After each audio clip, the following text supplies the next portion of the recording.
Here are 3 roles that I see on the horizon that are going to be essential in the context of generative AI and all the new types of work behaviors, culture, systems that we are going to have to drive forward if we want the businesses, the organizations that we work in to be successful in this new landscape. Before 2008, jobs like social media manager, UX designer, data scientist did not exist.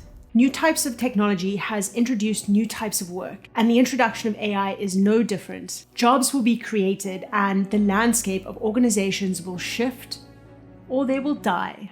The introduction of AI tools provide leverage, especially to the new kids on the block, startups, new businesses, and they will use this technology to scale quicker, use less resources, and produce work of higher quality. How do I know this? I have a background in organizational psychology. I understand people in their systems, behavior at work. I currently work as a design strategist, and this is all about how we use design to solve complex problems in the context of business.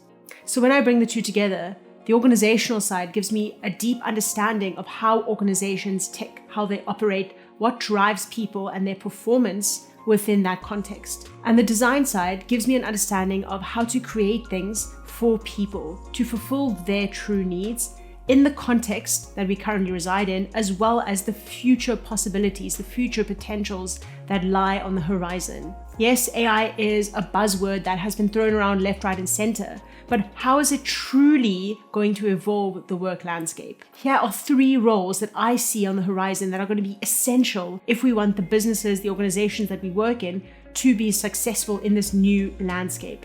The names of these roles, I'm just thumb sucking, so care less about those and more about the content of what I'm saying. The first one is Chief Automation Officer.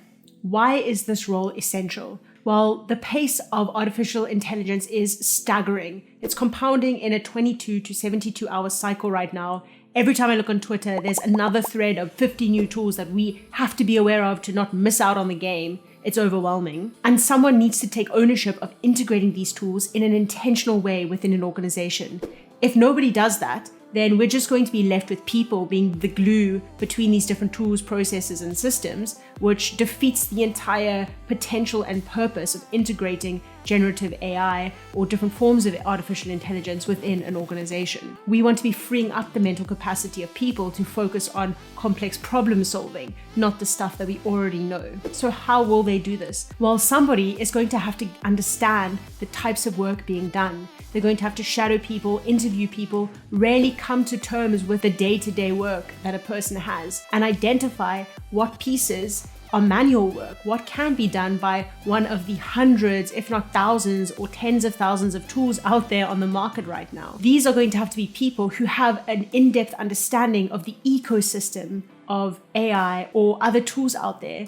And then they're going to be responsible for the governance of this ecosystem, especially within large organizations that will rely on people using the same tools and processes for the benefit to be realized. Above all, the people responsible for automation will have to have a true understanding of people, of the human being, the human psychology. Because as many of us know watching this video, ingrained habits from years don't just change overnight when a new tool is introduced.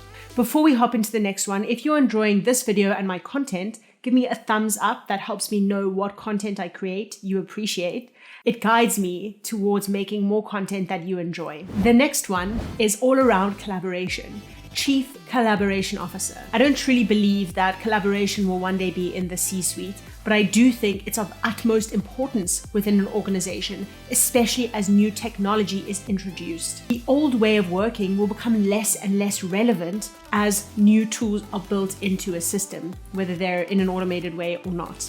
We need to intentionally design the next iteration of work while recognizing the shifting landscape. We already see how technology creates silos within businesses. The introduction of video calls has allowed us to convey information without having to meet, which is excellent. It removes so many barriers for so many people. But if we don't create intentional systems for replacing the kind of interaction that we had before, where we get to truly learn about people in a personal way and understand the dynamics at play within different conversations, then even if we gain something, we also lose something. And do we have a sum greater or less than where we began. What we want to do is gain something and not lose something, or even better, gain something. And then because of this type of gain, there's a compounding of that thing. And that's why we need a role focused on collaboration as tools are introduced that mimic human interaction. If we are having a discussion with a chatbot for our initial ideas in a project, that's us not meeting with another person to do that work. What does that mean for the way that we work in the future? I can't say, but I do know that people are feeling creatures and social creatures, and interacting with people is essential. So how do we build that into a different part of the work stream? So yes, we save time in one point by doing something with an AI tool. What do we use that time for? An organization is like a switchboard, and this role needs to have every single dial on that switchboard in tune so we move in the right direction.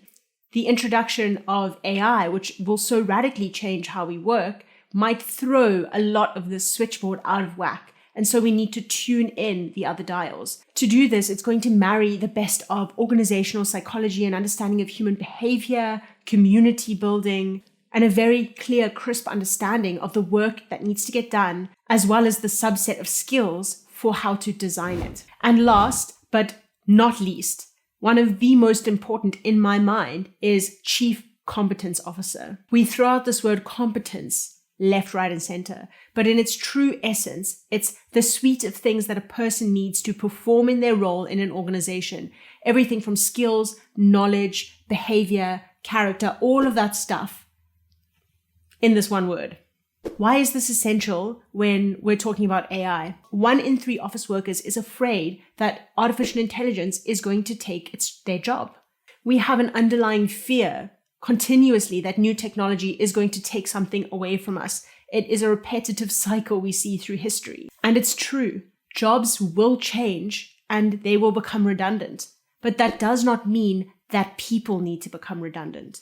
We are smart creatures with more potential than we can even consider for ourselves. The systems that we operate in are stuck in the past. They tell us to stay in our lane, but when the lane changes, they don't give us the time to change. They don't give us the resources to change. They don't even tell us that the change is coming. Then they're surprised that we can't switch lanes, that we can't adapt quick enough for the time that they decide one or the other. This role will deeply understand an organization's competencies. It will understand the work that needs to get done, and it will have the foresight. It will look to the future and understand what work will need to get done then. In that way, it can be intentional for how it develops people within the organizational system. So they'll also need to have a very clear remit to develop people for other roles inside an organization or outside of an organization. You might be thinking, well, organizations will always be firing thousands of people at a time when they see economic crises looming or a huge subset of skills is no longer relevant. That's true. But for many organizations out there who are touting sustainability and circularity as being fundamental core values, discarding people at scale does not fit into that sustainable circular model. In that model, you need to keep resources in a circle of use. And the people who are creating something are no different. They are adding something to a process, to an organization, to the creation of a product. Those sorts of people systems take intentional design. And so you should probably start to do that now if you have any of those goals in the future. Wrapping up, these 3 things, automation, collaboration, competency, are the cornerstones of good artificial intelligence integration within an organization. We need to consider both the organization systems, people in those organizations, and bring the two together to create the best possible work with efficiency, productivity, really realizing the true value of artificial intelligence. That is it from me today. It was really nice to dig into one of these topics, not something personal or a mindset, but what I see coming up in the future. So stick with me in this journey as I find my voice as a creator, as I hone in on the types of content that I want to create. And you can help me in that process by commenting down below more of what you want to see and giving me likes on videos that you are enjoying. That way I know what direction to take my content creation. I also really welcome your feedback. I've had some great feedback from previous videos, and I always try and integrate that in what is to come next. So please keep coming with those sorts of comments. I absolutely love them. And I really like that you engage with me as a community. So more to come. I will see you very soon.